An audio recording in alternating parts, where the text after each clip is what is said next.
Bonjour et bienvenue dans cette nouvelle vidéo du blog des livres pour changer de vie.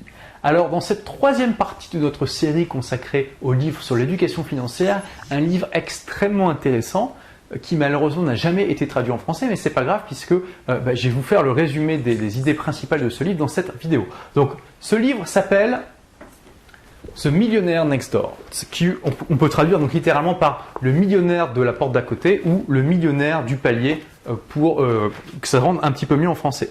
Et quel est ce livre? De quoi parle-t-il?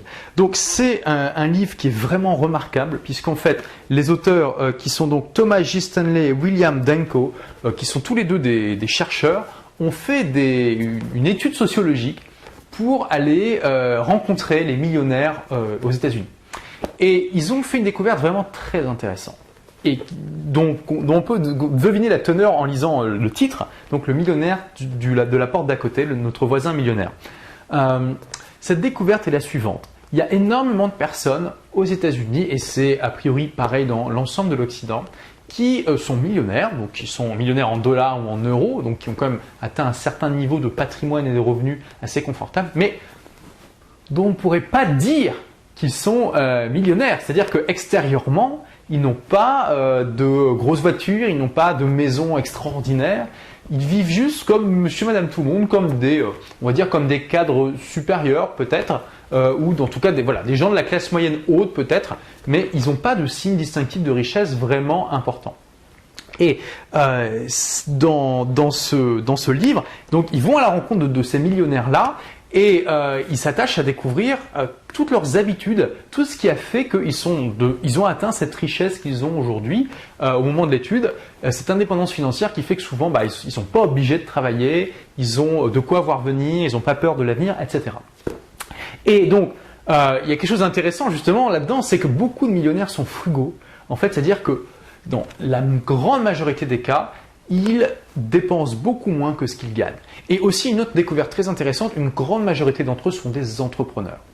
Et donc ça fait partie des deux découvertes majeures du livre, c'est que la plupart des gens qui ont une certaine aisance financière, finalement, ceux qui n'ont pas hérité, ont gagné cette indépendance financière grâce à leur entreprise. Donc clairement, l'entrepreneuriat, malgré les risques que ça implique, c'est sans doute l'un des meilleurs moyens d'atteindre l'indépendance financière. Et non seulement ils ont une entreprise qui leur permet donc de gagner confortablement leur vie, mais surtout derrière, au fur et à mesure que leurs revenus augmentent, leurs dépenses n'augmentent pas de la même manière. C'est-à-dire qu'à partir d'un certain seuil, ils arrêtent de dépenser dans des choses qui servent à rien.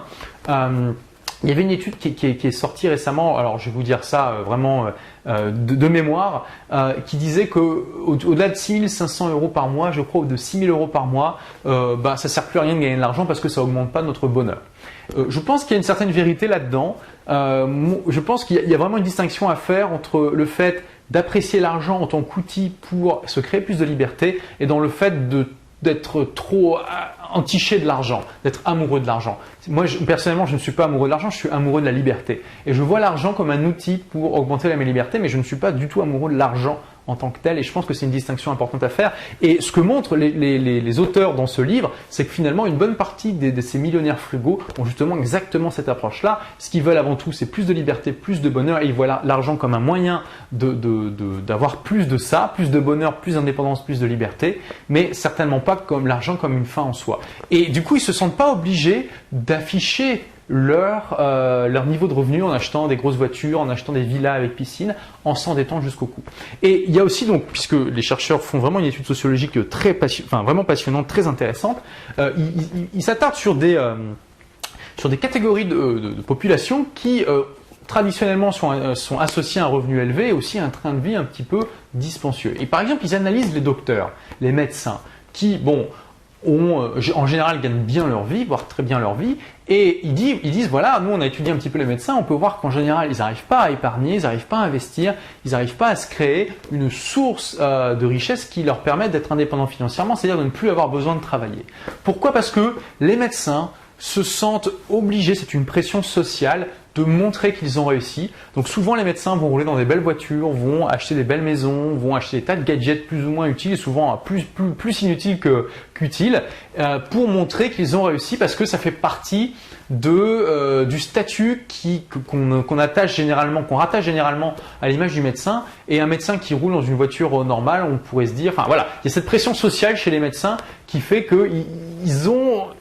on leur demande quelque part, plus ou moins la société leur demande d'afficher leur réussite. Pareil pour les avocats, pareil pour les notaires. Voilà, ils étudient plusieurs professions comme ça. Et ils montrent clairement que à partir du moment où à chaque fois que nos revenus augmentent, on augmente les dépenses de la même manière, au final on se retrouve toujours avec moins d'options. Parce que si un jour on en a marre de notre métier, on ne peut pas l'arrêter du jour au lendemain. On doit toujours avoir besoin d'une source de revenus pour continuer. Tandis que si à l'inverse on est resté frugal et que au fur et à mesure que nos revenus ont augmenté, on a maintenu nos dépenses à un niveau standard, c'est-à-dire que si par exemple on passe, au début on gagne 2000 € par mois, puis après on gagne 3000, puis 4000, puis 5000 et qu'on dépense comme si on gagnait toujours 2000 € par mois, du coup avec la différence on peut investir dans des sources de revenus qui sont indépendantes de notre métier, de notre entreprise, qui fait que si un jour on en a assez, si un jour on veut faire autre chose, on a la liberté de le faire. On n'est pas esclave de notre métier, de notre situation. On a cette liberté de faire ce qu'on veut. Et je veux dire, c'est quand même quelque chose d'irremplaçable. C'est à ça que doit servir l'argent, à se créer des sources d'indépendance financière qui font que si un jour on veut faire autre chose, on a la possibilité de le faire. Je veux dire, qu'est-ce qui peut nous rendre plus heureux que d'avoir la possibilité de faire toujours ce qui nous tient à cœur le plus. Donc voilà un des enseignements vraiment intéressants de ce livre. Donc je vous ai donné l'essentiel. Après, il est vraiment passionnant. Je vous recommande, si vous lisez l'anglais, vraiment de l'acquérir et de lire The Millionaire Next Door, un livre du personnel MBA, très très intéressant, qui en plus chamboule pas mal de préjugés qu'on peut avoir sur les gens riches.